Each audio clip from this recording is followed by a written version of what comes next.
तसव्वुर करें 1556 ईस्वी के पंजाब का, जहां एक 13 साल का बच्चा एक कच्ची और आरजी ईंटों के चबूतरे पर खड़ा है। इसके सर पर एक भारी ताज रख दिया गया है और इसे हिंदुस्तान का शहंशाह डिक्लेयर किया जा रहा है। लेकिन हकीकत में इसके पास कोई सल्तनत नहीं है। इसका बाप हुमायूं सीढ़ियों से गिरकर मर चुका है, इसकी फौज बिखर चुकी है और दिल्ली के तख्त पर हीमू बक्काल नामी एक इंतहाई खौफनाक और नाकाबिले शिकस्त हिंदू जर्नैल अपने देव हैकल हाथियों के साथ कब्जा कर चुका है। दुनिया का हर इंसान, हत्ता कि इसके अपने जर्नैल भी ये सोच रहे थे कि ये 13 साला यतीम बच्चा अब या तो मारा जाएगा या काबुल वापस भाग जाएगा। लेकिन इस बच्चे ने भागने से इनकार कर दिया। इसने वहीं से अपनी तलवार उठाई, हीमो के 300 जंगी हाथियों के सामने सीना तान कर खड़ा हुआ और एक ऐसी सल्तनत की बुनियाद रखी जो न सिर्फ तारीख की सबसे अमीर तरीन सल्तनत बनी, बल्कि जिसके माथे पर तारीख ने आजम यानी द ग्रेट का लाजवाल तमगा सजा दिया। ये दास्तान है हिंदुस्तान के सबसे ताकतवर, शातिर और अनपढ़ शहंशाह जलालुद्दीन मोहम्मद अकबर की। एक ऐसा हुक्मरान जिसने तलवार से दुनिया जीती और अपनी सिफारतकारी से कट्टर दुश्मनों को भी अपना गुलाम बना लिया। अकबर की पैदाइश महलात में नहीं बल्कि 1542 ईस्वी में सिंध के शहर उमरकोट के एक रेगिस्तानी किले में इस वक्त हुई जब उसका बाप हुमायूं शेर शाह सूरी से शिकस्त खाकर दर बदर भटक रहा था। अकबर का बचपन अपने वालिदैन के बगैर काबुल में अपने चचाओं की कैद और साजिशों के दरमियान गुजरा। यही वजह थी कि वो कभी बाकायदा पढ़ना लिखना ना सीख सका। तारीखदान कहते हैं कि शायद अकबर को डिस्लेक्सिया की बीमारी थी, जिसकी वजह से वो अल्फाज नहीं पढ़ पाता था। लेकिन जो अक्ल इसे किताबों से न मिल सकी, वो इसने जंगों, घुड़सवारी और इंसानों को पहचानने के फन से सीख ली। वो एक इंतहाई निडर जंगजू था जो मस्त हाथियों को काबू करने और खूनख्वार शेरों का अकेले शिकार करने का दीवाना था। 1556 ईस्वी में हुमायूं की अचानक मौत के बाद अकबर के सरपरस्त और अतालिक बैरम खान ने कलानौर के मकाम पर अकबर की ताजपोशी की।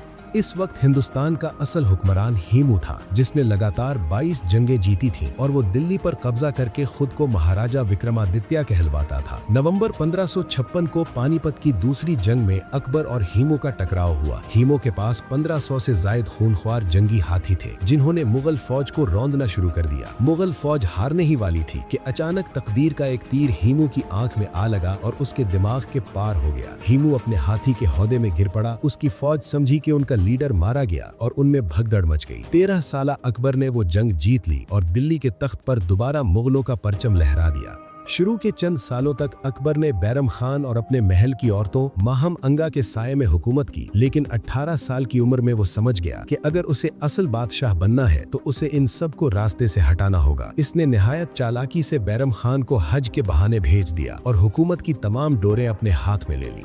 अकबर जानता था कि सिर्फ तलवार के जोर पर लाखों हिंदुओं पर हुकूमत नहीं की जा सकती। उसने एक ऐसा मास्टर स्ट्रोक खेला जिसने मुगल सल्तनत को नाकाबिले शिकस्त बना दिया। उसने हिंदुस्तान के सबसे खतरनाक और गैरतमंद जंगजुओं यानी राजपूतों से दुश्मनी के बजाय दोस्ती और रिश्तों का हाथ बढ़ाया। इसने राजपूतों की शहजादियों जैसे हरका बाई या जोधा बाई से शादियां की, हिंदुओं पर से जजिया यानी मजहबी टैक्स खत्म कर दिया और राजपूत जर्नेलों जैसे राजा मान सिंह को अपनी फौज का सिपह सालार बना दिया। जो राजपूत मुगलों के खून के प्यासे थे, अब वो अकबर के तख्त की हिफाजत के लिए अपनी जानें कुर्बान करने लगे।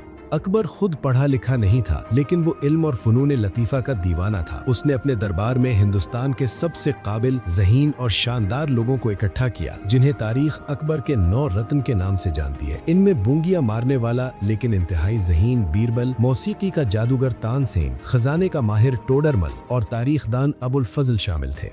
अकबर ने आगरा के करीब एक नया और इंतहाई खूबसूरत शहर फतेहपुर सीकरी बसाया। वहां उसने एक इबादत खाना बनाया जहां वो हर जुमेरात को मुस्लिमों, हिंदुओं, ईसाइयों और पारसियों के आलिमों को बुलाकर रात भर मजहबी बहसें करवाता था। ताकत के नशे और मुख्तलिफ मज़ाहिर के मुताले से अकबर को इतना मगरूर हो गया कि इसने 1582 में एक नया मजहब दीन इलाही शुरू कर दिया, जिसमें तमाम मज़ाहिब की बातें शामिल थीं और जिसमें लोग मिलते वक्त अल्लाह अकबर कहते थे, जिसका मतलब अल्लाह सबसे बड़ा भी था और ये भी कि अकबर ही अल्लाह है। ताहम इसका ये मजहब बुरी तरह फेल हो गया और उसके दरबार के चंद लोगों के अलावा किसी ने इसे अपनाया नहीं।